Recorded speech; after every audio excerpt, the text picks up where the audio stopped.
வீடியோக்குள்ளே போகலாம். உங்கள் குழந்தை வளர்றதுனால உங்கள் கர்ப்பப்பை வந்து விரிவடையும். இதனால் நீங்கள் அன்றாட செய்யக்கூடிய வேலை கூட ரொம்ப பாதிக்கும். இதுவரை அதிகமாக சுறுசுறுப்பாக இருந்தாலுமே இனி வர காலத்தில் உங்களுக்கு அன்றாட வேலையை பண்ணுறதுக்கு ரொம்ப சிரமப்படுவீங்க. இது எதனால் ஏற்படுதுன்னா குழந்தை சீக்கிரமாக வளருதுன்றதுக்காக இது ஏற்படுது. இந்த 31வது வாரத்தில் குழந்தையோட 5 புலன்கள் சொல்லுவாங்கள்ல, கண், காது, மூக்கு, வாய் அப்படின்னு சொல்லுவாங்கள்ல, அந்த 5 புலன்களுமே நல்லா உருவாகிட்டுருக்கும். குழந்தையோட மூளை வளர்ச்சியில் இந்த வாரத்தில் முழு வேகத்தில் இருக்கும். மூளையில் இருக்க நியூரான்களுக்கிடையே பில்லியன் கணக்கில் வந்து அவங்க திசுவுக்கள்லாம் உருவாகிட்டு இருக்கும். குழந்தை அமினோட்டிக் திரவத்தில் நீந்துறதுனால அவங்க கட்டவரில் உறிஞ்சுவது போன்ற செயலெல்லாம் செய்யலாம். குழந்தை உங்களோட குரலுக்கு ஏற்றவாடிக்கு உதைக்க செய்வாங்க. சில நேரத்தில் விக்கல் கூட எடுக்கும்.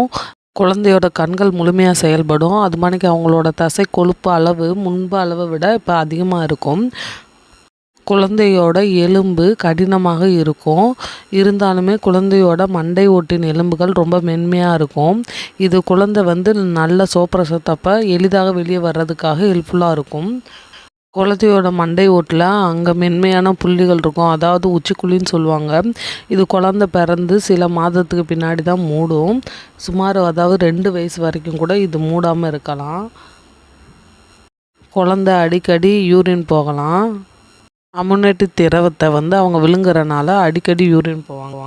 குழந்தையோட அளவு இந்த டைமில் வந்து தேங்காய் அளவுக்கு இருக்கும். அதாவது 1.2லேருந்து 1.5 கிலோ வரைக்கும் வெயிட் இருக்கலாம். குழந்தையோட நீளம் வந்து 40 சென்டிமீட்டர் அளவுக்கு இருக்கும்.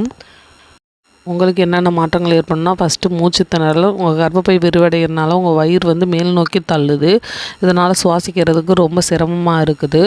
குழந்தைக்கு நஞ்சு கொடி மூலம் ஆக்சிஜன் கிடைக்கிறதுனால நீங்கள் கவலை கொள்வது தேவையில்லை. மார்பகத்தில் கசிவு ஏற்படலாம். அதாவது மார்பகத்தில் கொலஸ்ட்ரால்ன்ற மஞ்சள் நிற திரவம் உருவாகும். இது வந்து பிறந்த முதல் 3 நாட்களுக்கு இது வரக்கூடும். குழந்தை